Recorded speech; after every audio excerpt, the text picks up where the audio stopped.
I moved around a lot. I was born in New York, in Queens, then moved to Las Vegas. I spent actually most of my time in Mississippi, and then moved to Texas to train full time, and then got an opportunity to train in Southern Cal. Lived there for 3 years before coming to UT.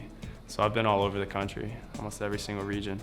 I definitely don't consider myself from the West Coast. I'm pretty intense on the court, but off the court, I'm really laid back. My parents too, they're from the East Coast, so I think that's where I get my intensity from. They're both really intense people. They work really hard.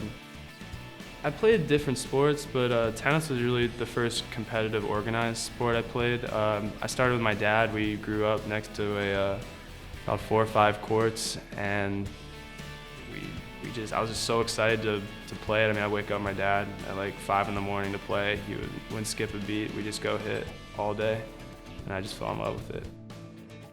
I really thought I was dead set on Southern California, and I was talking to Coach Center during a really tough time in terms of my academics. I thought I wasn't even going to be able to come to college at one point, and surprisingly, he believed in me, and I believed in him. I came down here, and it worked out. I ended up playing All-Americans that year, making quarterfinals, and I've just been loving it ever since. I owe him everything.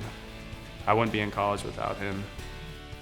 Everybody has a mentor, and Coach Center is that mentor, and he's really intense, but he focuses more on developing his players as people rather than only tennis players, because a lot of coaches only focus on the on-court, and I've matured more as a person off the court than I have on the court, for sure.